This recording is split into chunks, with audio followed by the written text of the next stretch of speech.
Hello, and thank you for joining me. Today, we're returning to Fallout 76, where we're going to spend another 1,000 scrip with the Purveyor on 3-star ranged legendary weapons, and as always, I'll take a moment to talk about each one, about what makes it good, bad, or indifferent. So let's go on ahead and get started here and see what we get today. So for our first roll, we got Suppressor's Broadsider with plus 50% limb damage and 25% less VATS AP cost. So the Suppressor's effect is definitely not one of my favorites. It does what it says, but I just don't think that there's that many situations in the game where you really need to be reducing the enemy's damage output just to survive. I could see it being useful in some cases in the Decryption Daily Ops because they have the 90% armor penetration, but even then I still kind of feel like you're better off just killing them quickly rather than trying to reduce their damage, so I feel like you'd be better off with a damage increasing first star rather than suppressors.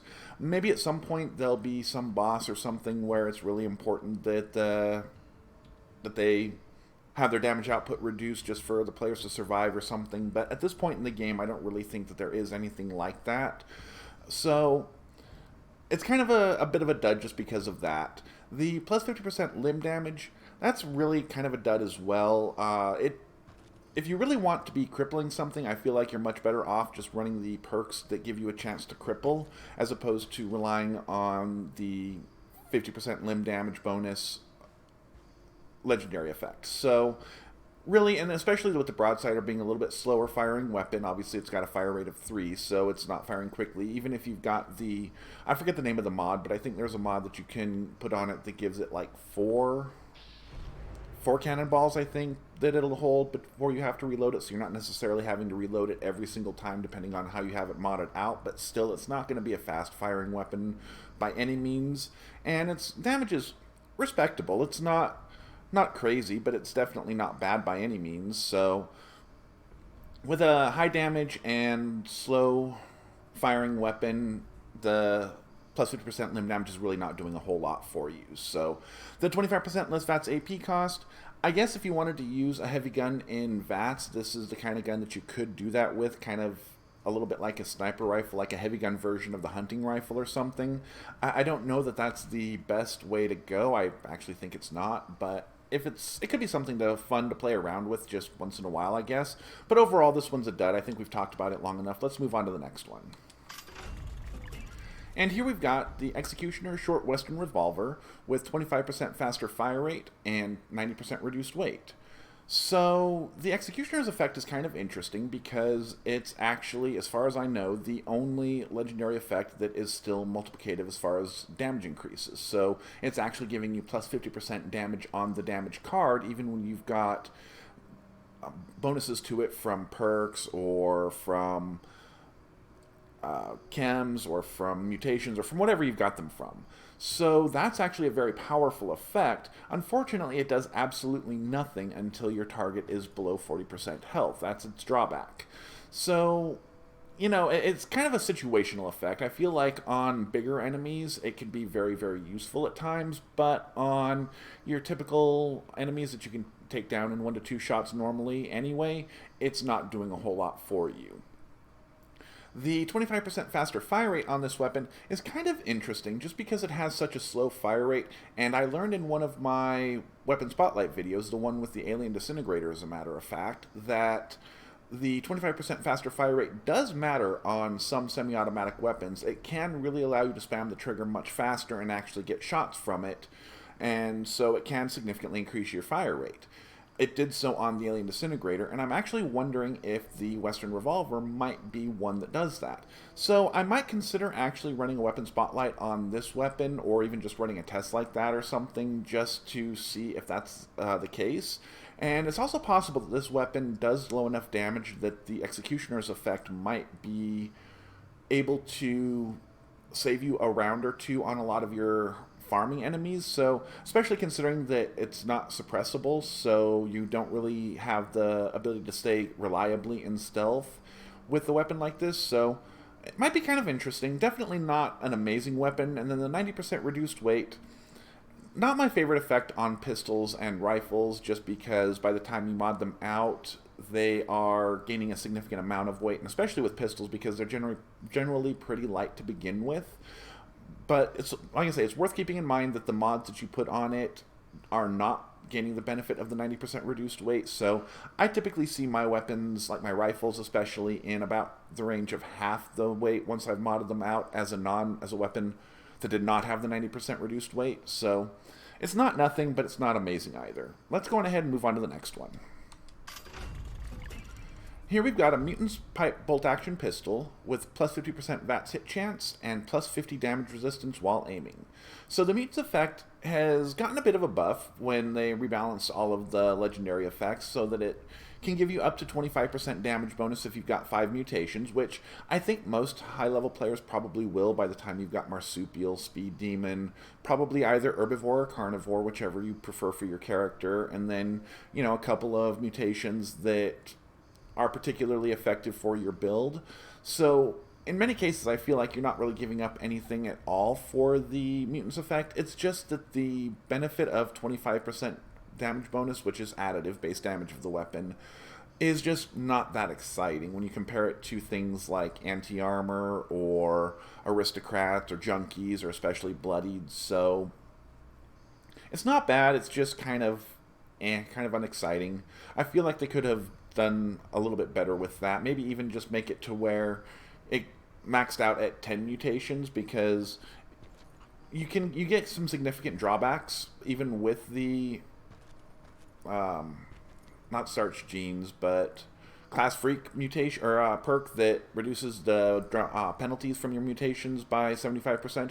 But if you're running that many mutations, you're still going to have some noteworthy drawbacks on your character. So why not let players have 50% damage for running 10 mutations on the Mutant's effect? I don't know. I don't see any reason not to. But anyway, let's move on to the next one.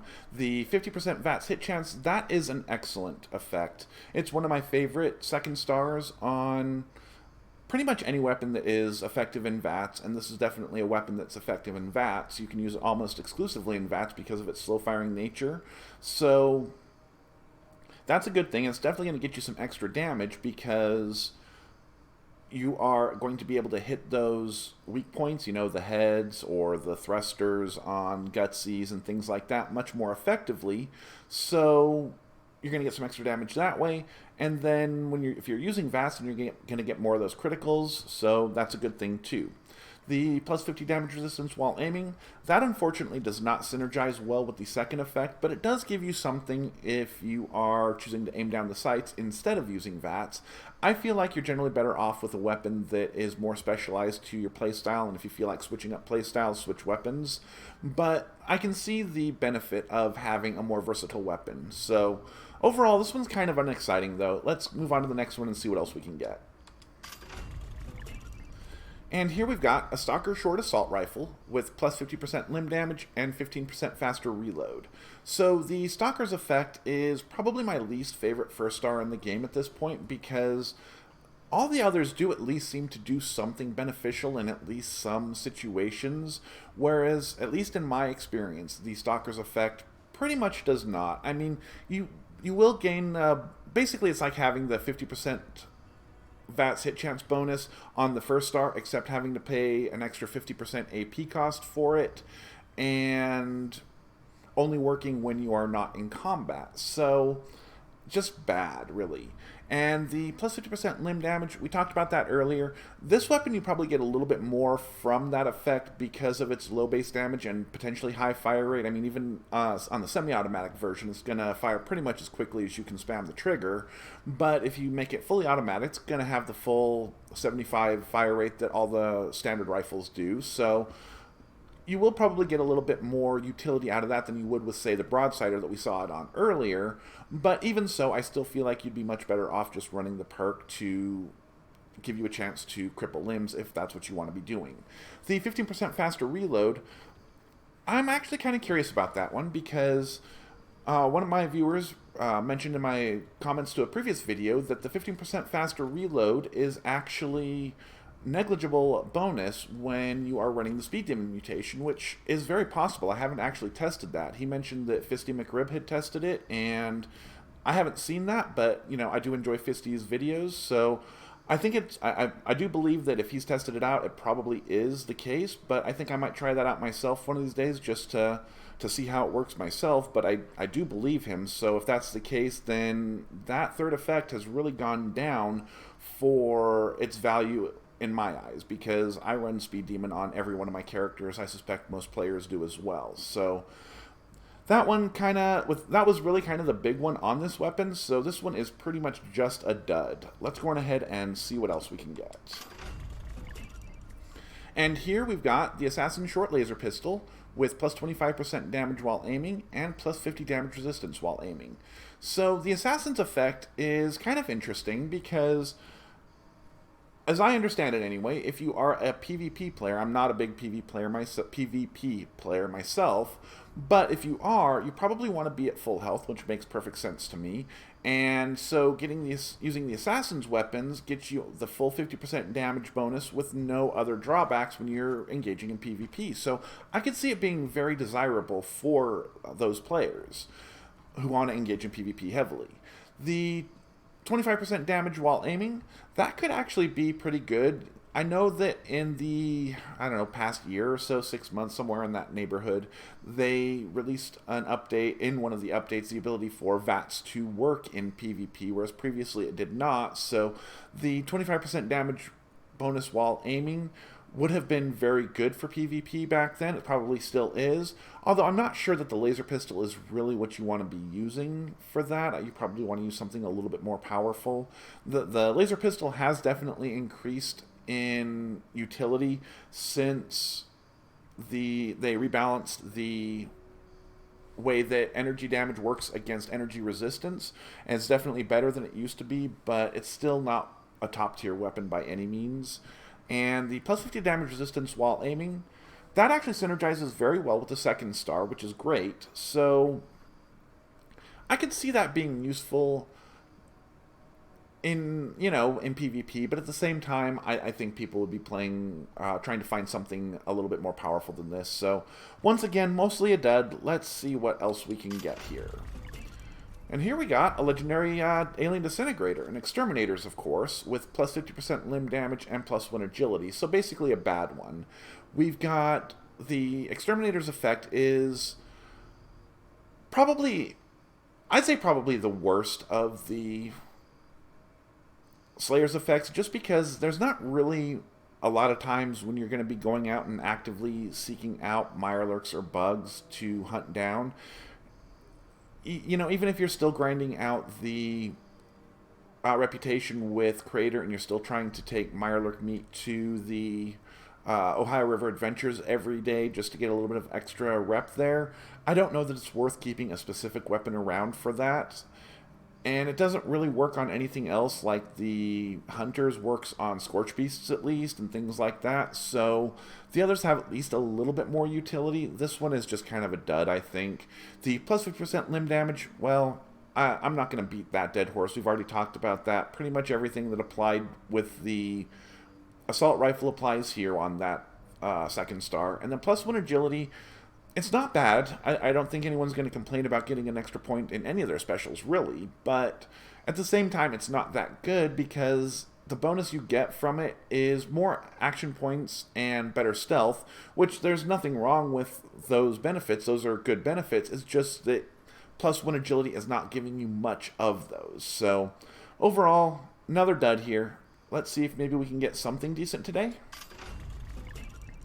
This is not it. We've got a Hunter's Black Powder Pistol with plus 25% damage while aiming and 25% less VATS AP cost. Although it does seem like Murmur may have been listening to me because I was just talking about the Hunter's effect. So it's probably about the second worst of the Slayer's effects in my opinion, just because it does work on Scorch Beasts, so you're getting some benefit from that. And there are times when you're going to be hunting Scorch Beasts or the Scorch Beast Queen, obviously, so you can get some utility from a weapon like that in those situations.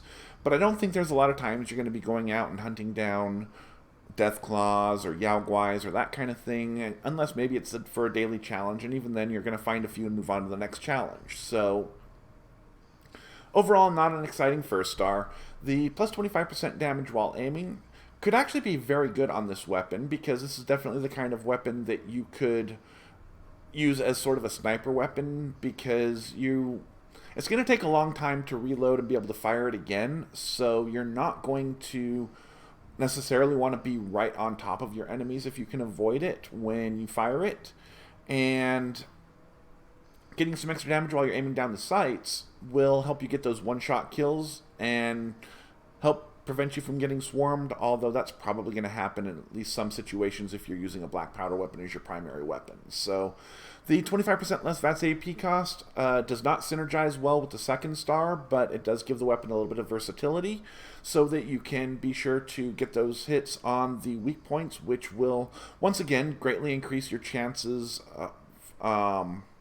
being able to take enemies down in one shot because you're using less VATS AP. But at the same time, I don't think this weapon is going to burn through your AP that quickly, as long as you drop out of VATS while you're reloading it between shots. So it's kind of a lost third star most likely. So yeah, this one's yet another dud. Let's try it again here. Man, I don't know what I did to Murmur here, but she is not liking me today. We've got a Nocturnal Short Hunting Rifle with plus 50% VATS hit chance and plus 1 agility. So the Nocturnal effect is not necessarily bad. It used to be just bad because of the debuff it gave during the day. Now it just doesn't give any bonus during the day, which is significantly better, but still not exciting, unless you're the type of player who will remember to switch weapons based on in-game day and night cycles. I'm not that type of player, so it doesn't do a whole lot for me. The plus 50% VATS hit chance, on the other hand, is again very good, and this is definitely the type of weapon that it could be especially good on because it has a high base damage and it's slow firing, so you really want to try to get those one-shot kills as much as possible, although it's not nearly as slow firing as, say, the black powder weapons because you don't have one-round magazines, and so, yeah. But overall, it could be very useful with that second star, and then the plus 1 agility will give you a little bit more VATS AP to keep using this weapon in VATS, as well as some more stealth, which probably a weapon like this, you know, if you've got it modded out as a sniper rifle, which is the way I typically would, then you're probably going to be trying to be stealthy with it, have a suppressor on it. So getting a little bit more stealth, not bad, but again, not super exciting. So this one, kind of mediocre. It's not terrible, but it's not amazing by any means. Let's go on ahead and try a couple more and see if we can end the day strong, and here we are not ending the day strong. We've got a Troubleshooter salvaged Assaultron head with plus 25% damage while aiming and 25% less VATS AP cost. So the Troubleshooter's effect is probably one of the more useful of the Slayer's effects, just because there are going to be a lot of times in the game where you know you're going to be fighting robots, such as the nuke silos or the encrypted event, or even just the daily ops that have robots in them. So having a weapon for them, because they're not the squishiest of enemies in the game, could make sense depending on your build and the equipment that you have and how much you like switching out different weapons for different situations and such. But this is definitely not the kind of weapon you're really going to want in any of those situations, just because the salvage Assaultron head is at best very unreliable and at worst complete garbage. So yeah, the plus 25% damage while aiming on it could help out because it can be a very powerful weapon, and I've never actually done a lot of testing with the salvage Assaultron head other than the quest line around the Wayward where you have to use Polly's head or whatever for a little bit, but even then I found it to be relatively unreliable in VATS, so I typically used it by aiming down the sights. So getting some extra damage while aiming down the sights, assuming it actually works properly and does its damage the way it's supposed to, is a good thing. You can't count on that with this weapon, unfortunately. The 25% less VATS AP cost, well, I found this weapon to be very unreliable in VATS. On most weapons, I consider that to be a very solid effect. On this weapon, it kind of doesn't matter. So let's give it one more try here and see if we can end the day with something at least half decent, Murmur, please. Okay, I guess that's at least half decent. We got a Juggernauts Revolver with VATS critical hits doing plus 50% damage and breaks 50% slower. So the Juggernauts effect is kind of the opposite of the Bloodied effect, but it's that they didn't give it the love that they really should have, in my opinion. It really should have been at least a maximum of 50% when you're at full health instead of the 25% that it is, and then have it reduce as your health reduces. That would have made it much more viable, because it really is actually harder to stay at full health than a lot of players might realize, just because even just picking up a few rads could knock you off of full health.